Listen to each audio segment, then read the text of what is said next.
Cuando el móvil de mi nuera vibró aquella mañana de otoño en Cuenca, jamás imaginé que escondía el secreto capaz de resquebrajar a toda mi familia.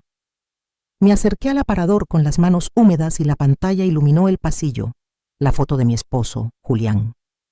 Muerto hacía más de 5 años, sonreía como si nada hubiese pasado, junto a un mensaje. Jueves, a la misma hora. No puedo esperar a verte de nuevo. El mundo se detuvo. El aire se me heló en el pecho. Aquella mañana de martes había empezado como siempre. Vivo en el casco antiguo, y el otoño en Cuenca tiñe de rojizos los árboles junto al Júcar. La brisa que sube del río anuncia un invierno severo. Clara, mi nuera, había venido a desayunar conmigo, como hace cada martes desde que Julián murió. Creí que lo hacía por cariño, por compañía. Preparé café de puchero, pan reciente de la panadería de la esquina y un poco de alajú que guardaba para las visitas. Vuelvo enseguida, Teresa, dijo, cogiendo el bolso. 15 minutos después escuché el zumbido, insistente, como un insecto atrapado. No suelo meterme en la vida de nadie, menos aún en la privacidad de los demás. Pero sonó otra vez, más apremiante. Debe esperar una llamada importante, pensé. Fui hacia el aparador. Entonces lo vi. El rostro de Julián ocupando la pantalla del móvil de Clara. No era una imagen vieja. Llevaba una camisa azul que no reconocí, y detrás se adivinaba un local que jamás había pisado. Tomé el teléfono. El último mensaje repetía: jueves, a la misma hora. Sentí un vértigo helado. ¿Cómo podía haber una foto reciente de un muerto? ¿Quién estaba escribiendo a Clara haciéndose pasar por mi esposo? ¿Era una broma cruel, una estafa o algo peor? No debía hacerlo, lo sabía. Toda mi vida he defendido el respeto y las llaves cerradas de cada intimidad. Pero algo más fuerte me arrastró. Desbloqueé el móvil. Arriba, el nombre de la conversación brillaba con una sencillez ofensiva: Julián. Y debajo, puntos suspensivos, como si alguien estuviera escribiendo en ese preciso instante. Si quieres saber qué descubrí después, suscríbete y dime desde qué ciudad de España me ves hoy mismo. Tu apoyo sostiene estas historias y ayuda a más mayores a poner límites con dignidad y a recuperar su voz hoy. Siempre usaba la fecha de nacimiento de mi nieto como contraseña, algo que había visto tantas veces que mis dedos la teclearon sin pensar. La aplicación de mensajes se abrió al instante, revelando una larga conversación con alguien identificado solo como R. Deslicé la pantalla con manos temblorosas, mientras mi corazón golpeaba mi pecho con violencia. Gracias por ayer. Eres increíble. Extraño tu toque. Tomás está desconfiando. Tenemos que ser más cuidadosos. La vieja no sospecha nada. La vieja. Hablaban de mí. Seguí deslizando hacia arriba. Las fechas retrocedían. 2, 3, 5 años. Los primeros mensajes eran de 6 meses antes de la muerte de Julián, mi esposo, mi nuera Clara, y el hombre con el que compartí 4 décadas de vida. Me costó respirar.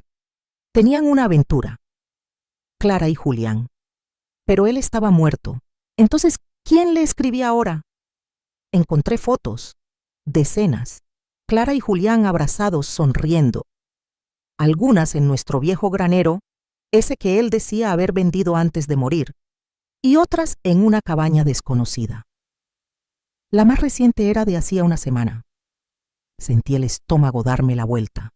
No era posible. Entonces escuché el coche entrando en la finca. Clara había vuelto. Coloqué el móvil donde lo había encontrado y regresé a la cocina. El corazón me martilleaba tan fuerte que pensé que podría delatarme. Teresa, creo que olvidé mi móvil aquí, dijo con su tono impecable. Está en el aparador, respondí, sorprendida por mi calma. La observé entrar, recoger el móvil y sonreír. Ni un gesto de culpa. Clara era una actriz perfecta. ¿Estás segura de que no necesitas nada del mercado?, preguntó, guardando el teléfono en el bolso. Estoy segura, contesté, forzando una sonrisa. Cuando cerró la puerta, me desplomé en la silla. La traición me golpeó con toda su fuerza. Julián me había engañado con mi nuera, y ahora, años después de su muerte, alguien seguía usando su imagen, manteniendo vivo un juego cruel y enfermizo. ¿Quién era R? ¿Y por qué Clara seguía actuando como si hablara con mi marido muerto? La historia que creía conocer de mi familia acababa de desmoronarse frente a mí. Necesitaba descubrir la verdad, por más dolorosa que fuera. No era solo por mí, también por mi hijo Tomás y por todo lo que quedaba de nuestra familia. Pero ¿cómo empezar? ¿Quién creería a una viuda de 68 años con una historia tan absurda como mensajes que llegaban desde un muerto? Estaba sola. Y sin embargo, sabía que el jueves sería el momento. El día en que Clara vería a Julián, y yo estaría allí para descubrir quién se escondía detrás de esa farsa. Aquella noche apenas dormí.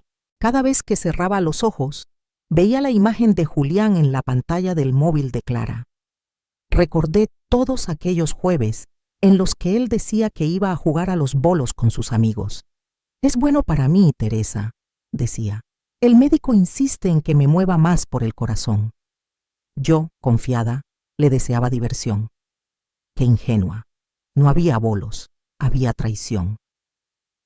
A la mañana siguiente, Tomás llamó. Su voz, cansada. «Mamá, voy a recoger unos documentos a la oficina de papá.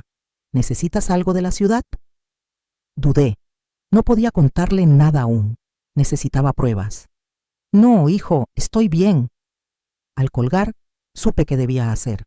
La oficina de Julián. Él era meticuloso. Si había más respuestas, estarían allí. Bajé al sótano. Tomás apenas tocaba ese lugar. Un santuario polvoriento congelado en el tiempo. La llave seguía escondida detrás del cuadro, igual que siempre. Abrí el cajón inferior y comencé a revisar carpetas, extractos bancarios, cartas. Nada relevante. Hasta que vi una pequeña caja de madera. La abrí con manos temblorosas. Dentro había fotos. No las familiares que colgaban en nuestro salón, sino imágenes de Julián y Clara abrazados, felices, en una cabaña junto a un lago. En el reverso, fechas con su letra. La más reciente, 3 semanas antes de su muerte. Debajo encontré una escritura. La cabaña del lago no había sido vendida. La había mantenido oculta. Un nido para sus encuentros con Clara. Quise gritar, romperlo todo, pero en lugar de eso, respiré hondo. Guardé todo salvo una foto que escondí en mi bolsillo. Era mi prueba. El jueves, por fin, sabría quién seguía usando el nombre de mi esposo muerto. Guardé la foto en el bolsillo para no dudar de mí misma cuando el dolor intentara convencerme de que todo era una pesadilla. Tomás llegó unas horas después. Logré mantener la compostura mientras rebuscaba entre las carpetas de la oficina de su padre. Lo observaba en silencio, preguntándome si él sabía, si era posible que mi propio hijo hubiese tenido conocimiento de la aventura de Clara y Julián. No. Tomás siempre había sido íntegro, como yo creía que Julián también lo era. ¿Encontraste lo que buscabas?, pregunté. Sí, unas escrituras antiguas. Estamos pensando en vender el lote del norte. Hay una buena oferta. Asentí como si me importaran terrenos o negocios en ese instante. Mamá, ¿estás bien? Te veo distante. Solo dormí mal, respondí, forzando una sonrisa. Octubre siempre ha sido un mes difícil. Tomás creyó mi excusa. Qué fácil mentir cuando la gente ya tiene una historia para justificarte. Antes de irse, mencionó que Clara estaba ocupada con un nuevo proyecto y por eso no venía tanto. Otra mentira. Ella no venía porque tenía citas con el fantasma de mi marido. Cuando cerró la puerta, decidí que no podía esperar hasta el jueves. La dirección de la cabaña estaba en la escritura. Tomé las llaves de mi viejo coche y salí. El camino hasta el lago serpenteaba entre pinos y montes, un lugar apartado donde los secretos podían crecer sin testigos. Al llegar, un buzón sin nombre marcaba la entrada. La cabaña era igual a las fotos, pequeña, rústica, con un porche orientado al lago. Un escenario perfecto para esconder una traición. No había coches. Subí al porche. El interior parecía limpio y cuidado, no abandonado. La puerta, cerrada con llave. Rodeé la casa y encontré una ventana trasera más débil. Empujé y cedió. No me reconocí a mí misma. Teresa, 68 años, entrando a escondidas como una ladrona. Pero ya había cruzado demasiadas líneas. Dentro la cabaña era cálida y ordenada. Una sala con chimenea, cocina sencilla y un dormitorio con una cama matrimonial impecable. El escenario íntimo de una historia que, hasta hace poco, yo desconocía por completo. En todas partes había señales de ocupación reciente. Una botella de vino a medio terminar en la cocina, revistas actuales en la mesa de centro, un abrigo femenino sobre una silla. Entré al dormitorio y abrí el armario. Allí estaba, ropa masculina y femenina mezclada. Entre las prendas reconocí varias de Clara. Me quedé helada. Colgadas en el lado masculino estaban las camisas de Julián. No parecidas. Eran las mismas. La camisa de cuadros azul que le regalé en nuestra última Navidad juntos colgaba frente a mí. Recordé cómo, tras su muerte, yo misma empaqué cada prenda llorando sobre las cajas. ¿Cómo podían estar aquí? Toqué la tela temblando. Aquella textura era parte de mi memoria. Julián cortando leña, Julián riendo, Julián mintiendo. Algo en la mesita de noche llamó mi atención. Un portarretratos boca abajo. Lo levanté. Y el mundo se me congeló. En la foto, Clara sonreía abrazada a un hombre. Era idéntico a Julián, pero mayor. Más arrugas, sienes más canosas. No tenía hermanos, no había ningún gemelo. Entonces, ¿quién era ese hombre? El sonido de un coche acercándose me sacó del trance. Coloqué el portarretratos exactamente como estaba y corrí a la sala. Un auto desconocido se detuvo frente a la cabaña. Un hombre bajó con bolsas de la compra. No podía dejar que me vieran. Me deslicé por la ventana trasera y corrí agachada entre los arbustos hasta llegar a mi coche. Conduje de vuelta por el camino de tierra con el corazón desbocado. Me detuve en el arcén temblando. Había visto a un hombre con el rostro de mi esposo, con su ropa, viviendo una vida paralela con la esposa de mi hijo.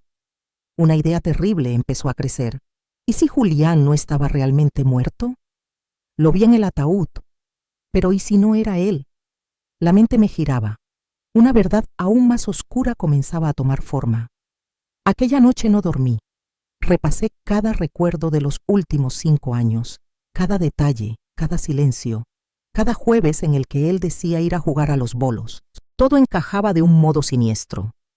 Guardé la foto en el bolsillo y me obligué a pensar con claridad. Necesitaba pruebas, no suposiciones. Cuando Tomás regresó, mantuve la calma mientras hojeaba documentos. No podía permitir que viera mi nerviosismo. Con la escritura en la mano, supe que la cabaña existía y que Julián la mantenía oculta. Aquella noche apenas dormí. La imagen de la fotografía me perseguía. A la mañana siguiente fui a la comandancia. El comandante Rojas me recibió con cierta extrañeza cuando le hablé de hipótesis sobre fingir muertes. Intenté no sonar paranoica. Le pedí información sobre la finca cercana al lago. No quiso comprometerse, pero dejó entrever que, en casos raros, la documentación puede ocultar realidades. Salí de allí con más preguntas que respuestas. Compré una cámara pequeña en la ferretería del pueblo y pasé la tarde instalándola en la cabaña. En la sala, orientada al porche para captar cualquier llegada. Me escondí a cierta distancia, con el teléfono en la mano, observando la imagen en directo mientras el sol se ocultaba tras los pinos. La pantalla mostraba la sala vacía, la chimenea apagada, las fotos colgadas en la pared. A las 8 en punto, una silueta apareció en el porche. No era un hombre mayor. Era una figura alta con abrigo oscuro que se detuvo un instante junto al marco de los retratos. Mi pulso se aceleró cuando la persona se acercó a la pared donde colgaban las fotografías. En la transmisión pude ver una cabeza inclinada frente al marco y por un instante una cabellera que recordaba a Julián. La figura tocó una de las fotografías y murmuró algo. Luego se detuvo frente a la mesa y, con cuidado, colgó una prenda que reconocí. Una de las camisas que yo misma había guardado. Sentí un frío en la espalda. No podía quedarme allí para siempre. Volví a la cabaña de noche. Abrí la puerta con manos temblorosas y encontré pruebas de ocupación. Una taza reciente, huellas en el polvo y, en una silla, la camisa de cuadros azul. Mis dedos temblaron al tocarla. Aquella prenda era la de Julián. En la mesita hallé una libreta con notas, direcciones, horarios, nombres, y escrito con lápiz una palabra que me heló: reencuentro. Guardé la libreta en el bolso. Tenía por fin una pista tangible y peligrosa. Realmente. La cámara grabó la entrada y parte del interior. Tenía unas 48 horas de batería, tiempo suficiente para descubrir la verdad del jueves. Mientras salía, noté algo que había pasado por alto: una caja de medicinas en el baño. Eran pastillas para el corazón, recetadas a nombre de Jaime Suárez, un seudónimo demasiado parecido a Julián Suárez como para ser casualidad. El nudo en mi estómago creció. El miércoles, Tomás me llamó. Él y Clara vendrían a cenar el jueves. Un escalofrío me recorrió. Si la cena era a las 7, el encuentro en la cabaña sería antes. ¿Serían tan audaces como para venir después de verse con ese hombre? Fingí normalidad. Perfecto. Prepararé algo especial, respondí. Esa noche revisé compulsivamente la aplicación de la cámara. Nada. A la mañana siguiente llegó la notificación. Con manos temblorosas abrí la transmisión. Clara entraba en la cabaña con una pequeña maleta. Encendió velas, arregló flores, preparó la escena de un encuentro íntimo. Una hora después, la puerta se abrió de nuevo. El hombre que apareció me heló la sangre. Alto, cabello canoso, andares que conocía demasiado bien. Si no fuera imposible, habría jurado que era Julián. Clara corrió a abrazarlo y lo besó. Luego, desaparecieron juntos en el dormitorio. Ya no quedaban dudas. Esto no era una coincidencia ni un malentendido. Era real. Tomé el coche y conduje hasta la cabaña. Allí estaban, el coche de Clara y una camioneta desconocida. Me quedé unos segundos en silencio dentro del vehículo, planteándome llamar a Tomás o al comandante Rojas. Pero, ¿qué diría? Que sospechaba que mi esposo muerto había vuelto y tenía una aventura con mi nuera. Me tomarían por loca. Salí del coche. Se escuchaba música desde dentro, Frank Sinatra. La música favorita de Julián. Mi corazón martilleaba en el pecho. Me acerqué y toqué la puerta. La música se detuvo. Silencio. Pasos acercándose. La puerta se abrió. Y allí estaba él, el hombre de las fotografías, el hombre con su rostro, su mirada, su forma de estar de pie. Por un instante alucinante, creí que Julián había vuelto de entre los muertos. Por un instante me pareció que estaba viendo un fantasma. Pero al mirar más de cerca, noté los detalles que lo delataban. Una cicatriz en la ceja derecha que Julián nunca tuvo, arrugas más marcadas alrededor de la boca, el cabello apenas más oscuro. Su rostro palideció al verme. No era la reacción de un extraño, era la de alguien que veía un espectro. «Tu fantasma, Teresa», susurró. La voz era casi idéntica a la de Julián, pero con un matiz diferente. Sabía mi nombre. Antes de que pudiera reaccionar, Clara apareció detrás de él, vistiendo solo una de las camisas de Julián. Su expresión pasó de sorpresa a horror. «¿Qué estás haciendo aquí?», preguntó temblando. «Creo que yo debería preguntar eso», repliqué con frialdad. «¿Quién eres tú?». Miré al hombre. Él abrió la boca, pero Clara se interpuso.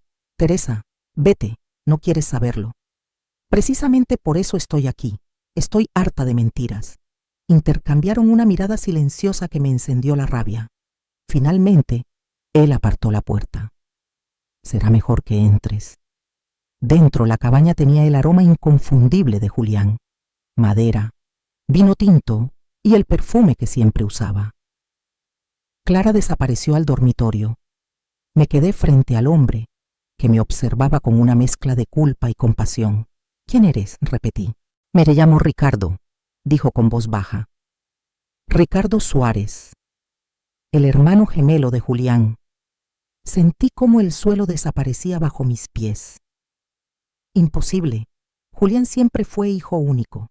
Ricardo sonrió con amargura. Eso es lo que él decía, pero no era cierto. Fuimos separados al nacer, adopción cerrada. Yo crecí en Monterrey con mis padres adoptivos. Lo encontré hace 6 años. «¿Cómo?», pregunté. «No lo encontré yo. Él me buscó. Tenía cáncer y necesitaba un trasplante de médula. Los médicos localizaron a su hermano biológico, yo». Clara regresó vestida, intentando parecer serena. «Nos conocimos entonces», prosiguió Ricardo. «Fue extraño al principio. Era como verme a mí mismo. Teníamos los mismos gestos, los mismos gustos, incluso los mismos informes médicos. Salvo por mi enfermedad. La historia encajaba. Un gemelo perdido. Un secreto guardado durante décadas. Pero nada justificaba la traición que acababa de presenciar. Ricardo me observaba en silencio, mientras Clara, pálida pero con la barbilla erguida, trataba de sostener su papel en aquel teatro grotesco. «Traicionaste a mi hijo con el hermano que ni siquiera sabía que existía». Le solté. «No es tan simple», respondió ella, fría. «Entonces explícamelo. Hazlo simple para mí». Ricardo la miró con seriedad. «Vamos a contárselo todo. Ella merece saberlo». Clara cruzó los brazos y asintió con rigidez. «Julián me donó médula», empezó Ricardo. «Me salvó la vida. Pero después de aquello, empezó a cambiar. Hablaba de lo infeliz que se sentía, de los errores que había cometido, de su matrimonio, de todo. Sus palabras me atravesaron como cuchillos. Yo nunca vi en Julián señales de descontento. Siempre pensé que amaba nuestra vida, la hacienda, Tomás, nuestro nieto, todo. Decía que estaba atrapado», continuó Ricardo, «que quería ser libre». Y entonces conoció a Clara. Las piezas encajaron con un estruendo silencioso. Clara dio un paso hacia mí. «No planeé enamorarme de él», dijo sin emoción. Pasó. Tomás y yo llevábamos años distantes. Solo seguíamos juntos por Emilio. No había remordimiento en su voz. Solo hechos. «Nos encontrábamos aquí», añadió, «los jueves. Y luego decidiste fingir su muerte para quedarte con ella», escupía Ricardo. «No», negó con fuerza. «Yo ni siquiera estaba en España cuando Julián murió. Entonces, ¿murió de verdad?», susurré. «Sí», respondió Clara, «de un infarto como creíste. Pero no fue tan repentino. Me quedé helada». «Planeaba dejarnos», prosiguió ella, «a ti, a Tomás, a todos. Quería vender la hacienda y empezar una nueva vida conmigo. La traición dolía tanto que apenas podía respirar. Tuvo un primer aviso semanas antes», añadió. «Lo ocultamos. No tomó la medicación. Estaba obsesionado con huir». «Me buscó», intervino Ricardo. «Me propuso algo absurdo, que yo asumiera su identidad después de su muerte. Tenía un seguro de vida. Quería desaparecer sin escándalos. Yo me negué. Julián murió antes de consumar su plan, pero el daño ya estaba hecho. Quizás, a propósito, pensé. Nunca lo sabré. Sentí la náusea subirme por la garganta. «Tú lo encontraste muerto», dije en voz baja. «Sí», respondió Clara. «Me llamó antes. Decía que no se sentía bien. Cuando llegué ya estaba en el suelo. La idea me golpeó como un puñetazo. Pudiste haberlo salvado si hubieras llamado a emergencias inmediatamente». Clara desvió la mirada. No hizo falta más respuesta. «Entré en pánico», confesó. «Sabía que si investigaban, podrían descubrir lo nuestro». Ricardo se pasó la mano por el cabello de la misma forma que lo hacía Julián. Ese gesto familiar me dolió más que cualquier palabra. «Clara me llamó semanas después del funeral», explicó Ricardo. Me contó todo, el plan de Julián, el seguro de vida. Yo me negué, no quería saber nada. Pero entonces, ¿entonces qué?, pregunté. Mi cáncer volvió, respondió con voz apagada. Etapa 4. Me dieron 6 meses. Pero eso fue hace 5 años, dije. Participé en un ensayo experimental. Funcionó. Llevo 4 años en remisión total. Y cuando él mejoró, continuó Clara, decidimos seguir el plan de Julián. No por dinero, porque nos enamoramos. La audacia me dejó sin aire. Traicionaste a mi esposo con mi hijo, luego a mi hijo con mi esposo, y ahora con su hermano. Clara bajó la vista. No espero que lo entiendas. ¿Y el seguro?, pregunté. En una cuenta congelada, contestó Ricardo. No lo tocamos. No era por dinero, Teresa. Era por una segunda oportunidad. ¿Y mi hijo? ¿Y mi nieto? Escupí. Voy a dejar a Tomás, dijo ella con frialdad. Custodia compartida de Emilio. Un divorcio tranquilo. ¿Y no vas a contarle nada de esto?, repliqué. No. Me miró directamente. Y espero que tú tampoco. Su petición me heló. ¿Cómo podría callar algo así? Recordé a Julián, al hombre que creí conocer planeando su huida, fingiendo su muerte. ¿Alguna vez me amó?, pregunté sin poder contenerme. Ricardo pareció dolido. No puedo hablar por él. Solo lo conocí 1 año. Pero hablaba de ti con respeto. Respeto. No amor. No arrepentimiento. Respeto. Como hacia alguien correcto, útil, pero prescindible. Las palabras de Clara resonaron como una bofetada. Julián decía que ustedes dos estaban juntos por costumbre, no por amor. Había amado a ese hombre todos los días de mi vida. En la enfermedad, en las discusiones, en los silencios más fríos. Para mí siempre fue amor. Para él, solo costumbre. ¿Vas a ir a la cena de esta noche?, pregunté bruscamente. Clara parpadeó, sorprendida por el cambio de tema. Sí, iremos a las 7 con Tomás, y luego volveré aquí con Ricardo. No lo dijo, pero lo leí en su expresión. Lo tenía todo calculado. Tomás dormiría en Salamanca por una reunión. Emilio se quedaría en casa de un amigo. Su frialdad me revolvió el estómago. Necesito pensar, dije al levantarme. Ricardo y Clara intercambiaron una de esas miradas silenciosas que ya me excluían de su mundo. Lo que decidas lo respetaremos, dijo él. Salí de la cabaña sin responder. En el coche, al fin, las lágrimas me desbordaron. Lágrimas por los 40 años de mentiras, por un amor unilateral, por una mujer que destrozó lo poco que quedaba de mi fe en la familia.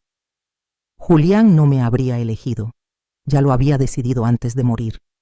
De vuelta en casa, preparé la cena en automático. Tenía que mirar a mi hijo a los ojos sin que se derrumbara todo. Y mientras cortaba las verduras, algo oscuro comenzó a tomar forma en mi mente. Abrí el armario de la cocina y encontré el frasco de pastillas para dormir que el médico me había recetado cuando Julián murió. Pastillas fuertes, suficientes para borrar a una persona del mapa. Abrí el frasco. Las pequeñas pastillas blancas brillaban en mi palma. Bastaría mezclarlas con vino. Un accidente trágico. Nadie sospecharía. Pero entonces pensé en Tomás, en Emilio, en la herida que abriría otra tragedia más. Volví a meter las pastillas en el frasco y lo guardé. No sería yo quien cruzara esa línea. A las 7 escuché el coche de Tomás. Me sequé las lágrimas. Forcé una sonrisa y abrí la puerta. Allí estaban, mi hijo y Clara, con la sonrisa perfecta de quien horas antes había estado en los brazos de otro hombre. «Mamá, ¿estás bien?», preguntó Tomás preocupado al verme pálida. «Solo un poco cansada», respondí y los conduje al comedor donde la mesa ya estaba puesta. La cena transcurrió con la normalidad impostada de cada familia. Tomás, amable y distraído, habló de la hacienda y de un tractor que pensaba pagar en plazos.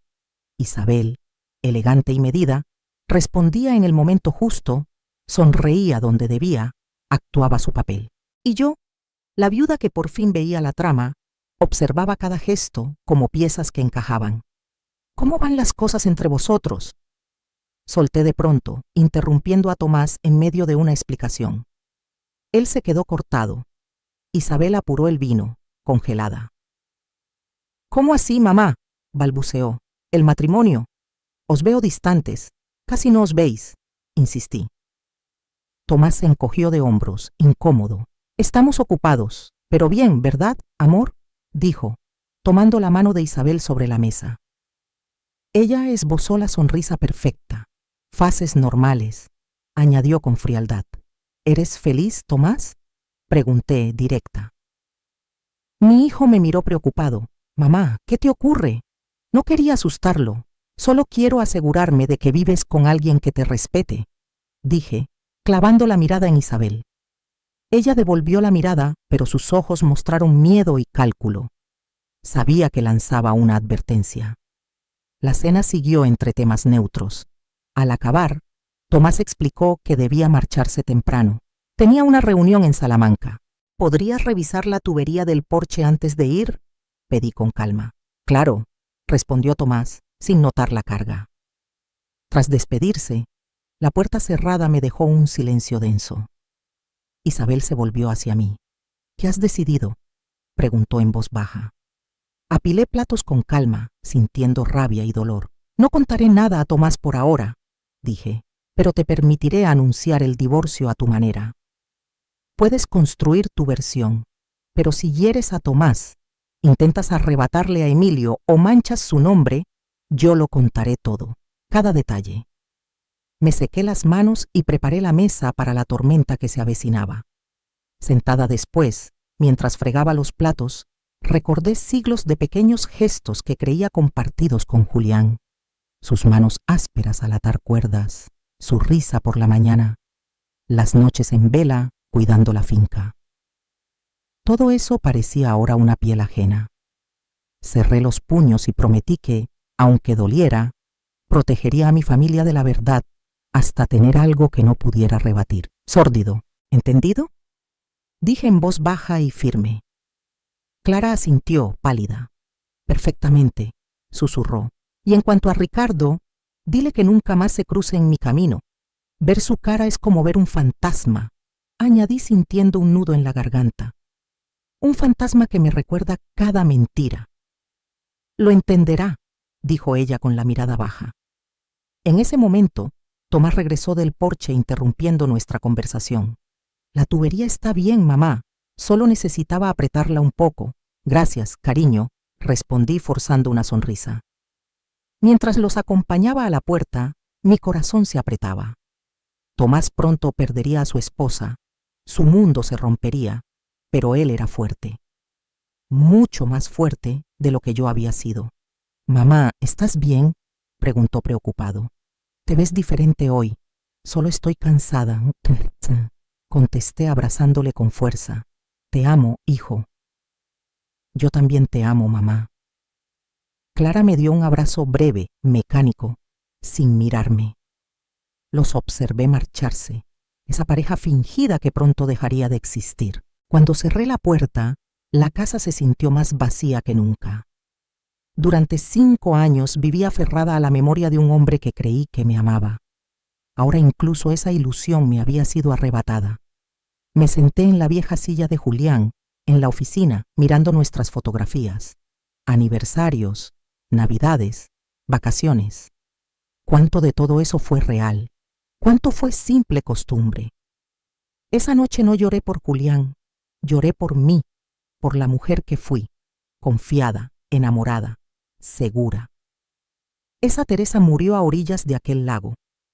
En su lugar nació otra, más dura, más alerta. Una semana después, Clara cumplió su palabra y habló con Tomás sobre el divorcio. Esa noche él llegó con los ojos rojos y el rostro abatido. Dijo que ya no me ama, susurró hundiéndose en el sofá, que llevamos años viviendo una mentira. Le serví whisky, el mismo que bebía su padre. ¿Lo sabías?, preguntó. Dudé. Sospechaba que no era feliz, respondí al fin. Pero no imaginaba esto. Tomás apretó el vaso. Dice que se mudará a Guadalajara con Emilio. Se rió sin humor. Lo tenía todo planeado. Yo sabía exactamente con quién. Ricardo. La rabia hervía en mi interior, pero la contuve. Tomás no necesitaba más dolor. Necesitaba apoyo. Puedes quedarte aquí esta noche si quieres, le dije suavemente. Tu antigua habitación siempre está lista. Él asintió con un suspiro. Gracias, mamá. No creo que pueda dormir en esa casa hoy. Esa noche lo escuché caminar inquieto por el pasillo, igual que cuando era adolescente y algo lo atormentaba. Pensé en Clara, probablemente en los brazos de Ricardo, planeando su nueva vida. Pensé en Julián, que murió planeando huir. Y pensé en mí, condenada a cargar con secretos que nadie más sabría. En las semanas siguientes observé cómo Tomás afrontaba el divorcio. Clara cumplió su palabra. Fue rápido, sin escándalos. Tomás se quedó con la casa. Ella recibió dinero y custodia compartida de Emilio, quien viviría sobre todo con su padre. Un martes, justo un mes después de descubrir la verdad, vino a despedirse. Gracias por todo, Teresa, dijo en la puerta, impecable como siempre. No me agradezcas, respondí fría. Solo vete. Y no vuelvas a hacer daño a mi familia. Un atisbo de culpa quebró su fachada. Tomás y Emilio nunca sabrán la verdad. La vi marcharse con una mezcla de alivio y tristeza. Al menos una parte de la mentira había terminado. Tomás y Emilio se mudaron conmigo temporalmente, aunque ambos sabíamos que era algo más. Emilio tenía 13 años, esa edad en la que los niños empiezan a escapar de los abrazos de las abuelas. Aún así, en los días difíciles, me dejaba abrazarle. ¿Por qué se fue mamá?, preguntó una noche mientras hacíamos los deberes de matemáticas. Respiré hondo. A veces las personas cambian, Emilio. Toman decisiones difíciles que ni ellas entienden del todo. Dice que me ama y que nada va a cambiar, y que tú también me amas. Eso es verdad, respondí con firmeza. Me contó que Clara ya planeaba su mudanza a Guadalajara, que tenía un amigo especial. ¿Crees que traicionó a papá?, preguntó con inocencia brutal. Lo miré y contuve las lágrimas. Las relaciones son complicadas, Emilio. A veces la gente buena toma malas decisiones, pero tus padres te quieren. Eso no cambiará nunca. Él pareció aceptar mi respuesta evasiva y volvió a concentrarse en la tarea. Pero yo sabía que esta conversación no sería la última. Un mes más tarde, recibí una llamada de Clara. Era la primera vez que hablábamos desde su partida. Emilio viene a Cuernavaca mañana, dijo sin rodeos. Tomás lo pondrá en el tren. Se quedará conmigo 3 semanas. Hubo una pausa incómoda antes de que continuara. Ricardo y yo hemos decidido posponer la presentación. Emilio necesita tiempo para adaptarse antes de conocer a alguien nuevo. Qué considerado, respondí sin disimular el sarcasmo. Teresa, su voz bajó. Ricardo ha aceptado una oferta en Querétaro. Nos iremos a más de 5 horas de Cuernavaca. Custodia compartida, viajes largos, excusas perfectas para mantener su nueva vida lejos de los ojos de todos. ¿Cómo está Tomás?, preguntó con un tono que parecía preocupación. Devastado, confundido, intentando entender en qué falló, contesté. Ella suspiró. Sé que no me vas a creer, pero me importa, pues lo causaste igual, respondí fría. Después de un silencio, añadió. El aniversario de la muerte de Julián se acerca. Pensábamos dejar flores, después de que tú y Tomás os hayáis ido. Me quedé sin palabras. ¿Cómo tenía el descaro de pedirme permiso para que el hermano gemelo secreto de mi esposo dejara flores en su tumba? Olvídalo, murmuró ella. Clara, dije antes de que colgara, ¿alguna vez amaste realmente a Tomás? La pausa fue larga. Al principio sí. Era amable, estable, lo que creía que quería. Pero conocer a Julián fue distinto. Colgó. Me quedé mirando el teléfono. Paz. Como si eso fuese posible ahora. En el aniversario, Tomás y yo llevamos lirios al cementerio. Lirios, los que yo siempre creí que eran sus favoritos. Ahora ya no estaba segura de nada. Me mentiste toda una vida, Julián, susurré al mármol frío. Me hiciste creer que era amor, cuando solo fui costumbre. Las lágrimas no eran de tristeza, sino de una rabia antigua, profunda. La rabia de una mujer que por fin ve la verdad sin disfraces. Las lágrimas no cayeron esa vez. Solo sentí una calma fría, distinta a la tristeza que me había acompañado tanto tiempo. Sobreviví, Julián, susurré frente a la tumba. Sobreviví a tu traición, a tu muerte y a la verdad. Tomás regresó con los ojos enrojecidos. Lo abracé y sentí cómo su cuerpo temblaba, igual que cuando era pequeño. Nunca entendí por qué a veces era tan distante, murmuró. Porque guardaba una parte de sí para sus mentiras, pensé. Te amaba a su manera, dije en voz alta, tragándome la amargura. Cuando volvimos a casa encontramos una corona de rosas rojas en la puerta. Sabía exactamente quién la había enviado. Qué raro, comentó Tomás. Probablemente alguien que lo recuerda en esta época. Mentí, apartando el arreglo. Esa noche, cuando todos dormían, llevé las rosas al patio y las eché al fuego. Observé cómo se consumían pétalo a pétalo, como si cada llama se llevara un fragmento de todo lo que nos había hecho. Sentí por primera vez en años un cierre. Julián estaba muerto. Clara y Ricardo estaban lejos, viviendo las consecuencias de sus decisiones. Y yo, Teresa, seguía aquí en Cuenca, junto al río Júcar, construyendo algo nuevo con Tomás y Emilio. Los meses siguientes trajeron calma. Tomás empezó a recuperarse, dedicándose por completo a la finca. Emilio se adaptó poco a poco a su nueva rutina. Temporadas en Guadalajara con su madre, temporadas con nosotros. Y, de pronto, apareció Sofía, la nueva profesora de ciencias de Emilio. Sofía era distinta a Clara, cercana, sencilla, de esas personas que no necesitan aparentar. Vi cómo la mirada de mi hijo empezaba a cambiar cuando hablaba de ella.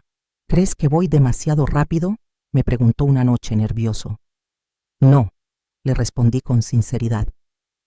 Creo que mereces ser feliz. Tomás suspiró. Diferente de Clara. Sí, asentí. No todo el mundo ama como merecemos, hijo. Me miró en silencio, comprendiendo más de lo que dije. Durante años pensé que yo era el problema, admitió. No lo era. Isabel nunca había sido capaz de amar de verdad, pero ese secreto me lo llevaría yo. Sofía vendrá a cenar mañana, dijo Tomás. Espero que todo esté bien. Claro que sí, sonreí. Prepararé ese asado que tanto te gusta. La cena con Sofía fue sencilla y cálida. Era una mujer inteligente y amable, el tipo de persona que hablaba con adultos y niños con el mismo respeto. Observé cómo escuchaba a Emilio con atención, haciéndolo sentir importante. Tu familia es maravillosa, me dijo mientras servía café en el porche. Tomás y Emilio estaban dentro, terminando una maqueta de ciencias. Gracias, respondí. Ellos son mi vida. Sofía sonrió con sinceridad, sin dobles intenciones. Tomás habla mucho de ti, añadió. Dice que has sido su refugio. Intenté mantener la calma. Hago lo que puedo, contesté. Ella bajó la voz. También me habló de Julián. Debió ser durísimo perderlo. Miré las montañas bañadas por el sol poniente. Lo fue, pero con el tiempo aprendes a vivir con el dolor y con la verdad. Sofía me recordaba todo lo contrario a Clara. Transparente, honesta, sencilla. Parte de mí quería advertirle sobre lo frágil que puede ser la confianza, pero entendí que cada uno aprende sus propias lecciones. Casi un año después de descubrir la verdad, recibí una carta, sin remitente. El sello era de Querétaro. Teresa, Emilio me conoció este verano. Clara me presentó como un amigo. No notó ningún parecido con Julián. Respetamos su decisión de guardar nuestro secreto. No la merezco, pero le estaré agradecido siempre. Ojalá las circunstancias hubieran sido diferentes. Ricardo. Me quedé mirando la carta durante largos minutos. Sentí rabia, tristeza y una compasión inesperada por ese hombre que era y no era Julián. Luego la rompí en pedazos minúsculos y la quemé, como había hecho con las rosas. Un capítulo más cerrado. Aquella noche soñé con Julián. No con el hombre que me traicionó, sino con el que yo creía conocer. Bailábamos en la fiesta del granero donde empezó todo. Él sonreía, aquella sonrisa que me hacía sentir única. ¿Era real?, pregunté en el sueño. No respondió.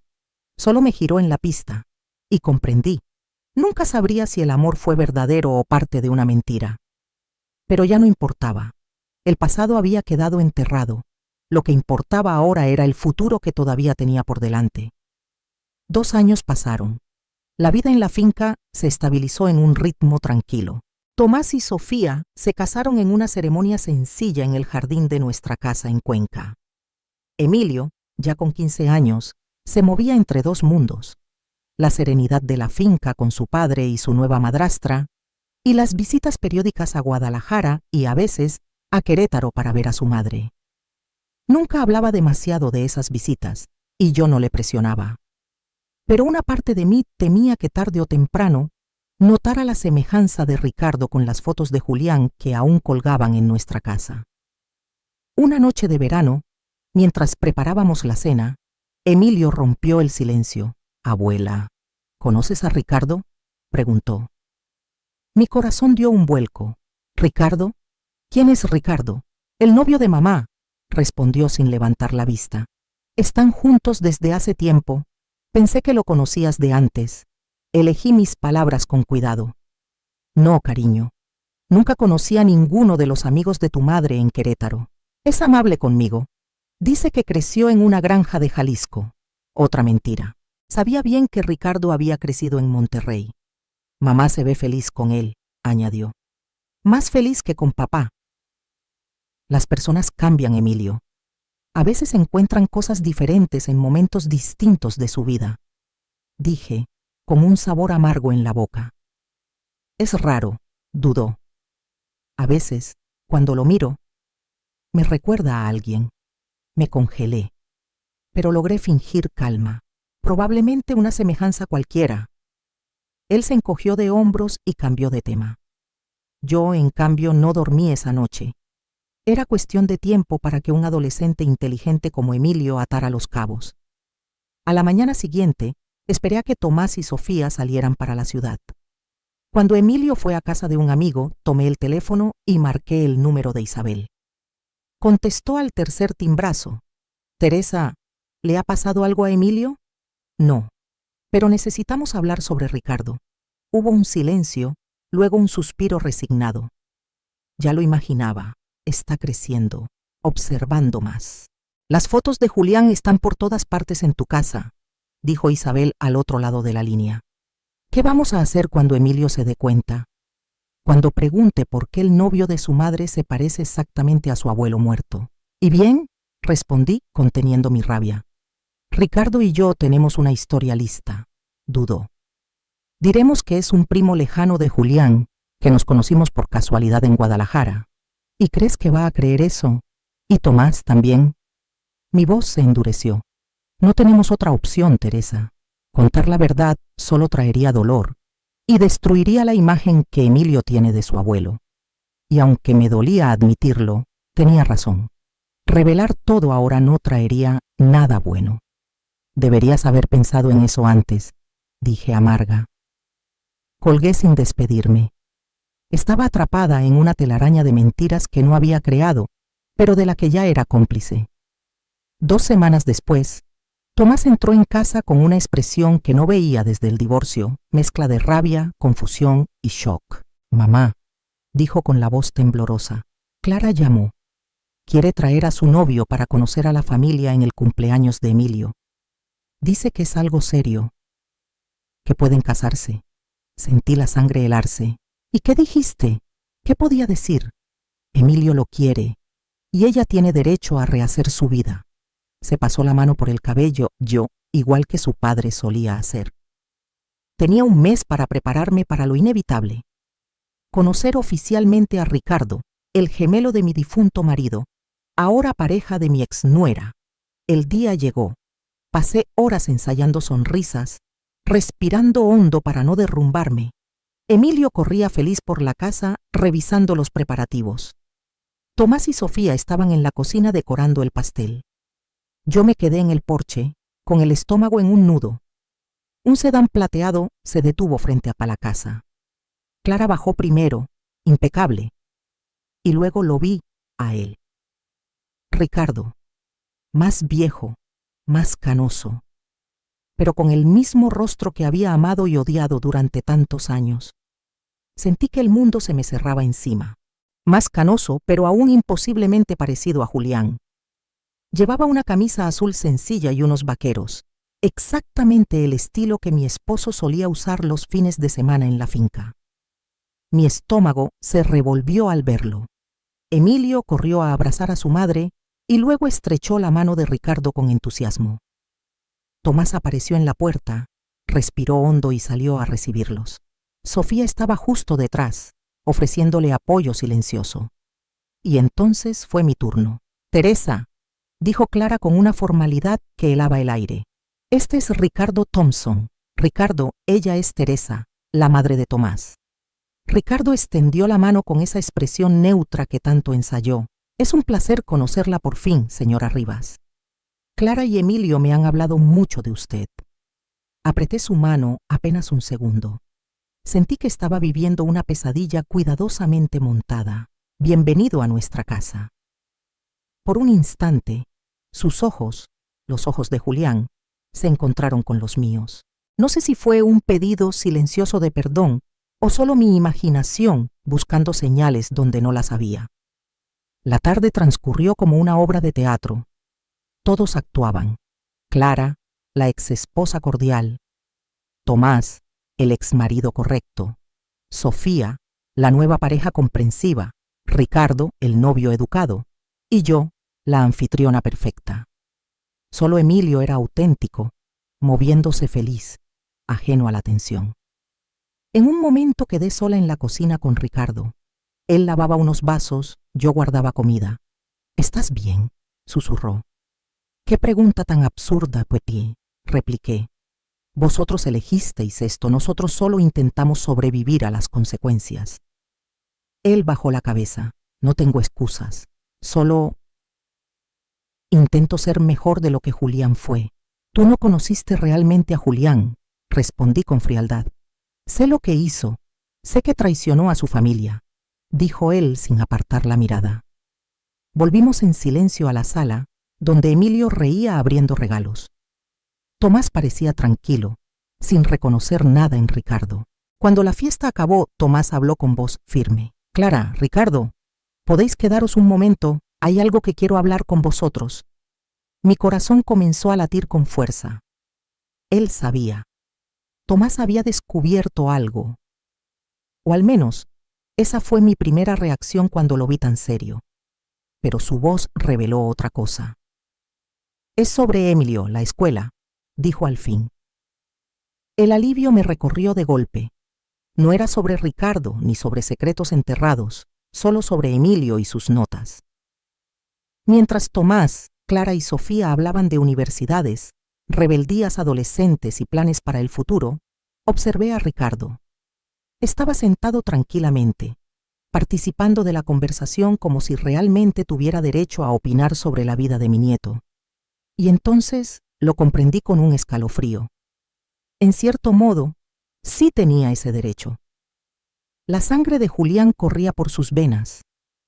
Era su hermano gemelo, tío de Tomás, tío abuelo de Emilio. Estaba unido a nosotros, aunque fuera de la forma más retorcida posible. Cuando todos se marcharon, me sentí como si hubiera sobrevivido a un terremoto, exhausta, pero aún en pie. «El novio de Clara es un tipo decente», dijo Tomás mientras recogíamos la sala. «Más mayor de lo que imaginaba, pero parece tratar bien a ella y a Emilio». Respondí evasiva. «Es curioso», añadió. «Hay algo familiar en él. No sé explicarlo». Sentí que la sangre me abandonaba el rostro. «¿Familiar cómo?» «No sé. Quizá la manera de hablar». Me recuerda un poco a papá. Todos los hombres de cierta edad suenan parecido, me apresuré a responder, sobre todo los del norte. Tomás rió. Supongo que sí. Aquella noche, tumbada en mi cama, reflexioné sobre la extraña red familiar que habíamos tejido. Ya no era solo una cuestión de sangre o matrimonio, sino de secretos compartidos, mentiras y verdades enterradas. Ricardo e Isabel no eran simplemente la ex de mi hijo y su nueva pareja. Eran los guardianes, junto conmigo, de un secreto que podía destrozar lo poco que habíamos reconstruido. Y yo era el único puente entre ambos mundos, la que cargaba con el peso de toda la historia, con la traición de Julián, con la decisión de proteger a Tomás y Emilio de esa verdad cruel. Cerré los ojos y susurré en la oscuridad. Descansa en paz, Julián, seas quien realmente hayas sido. Ahora, si esta historia te ha llegado al corazón, suscríbete al canal y cuéntame en los comentarios qué parte te dejó con la boca abierta. No olvides hacerte miembro del canal para acceder a los videos exclusivos que no comparto públicamente aquí.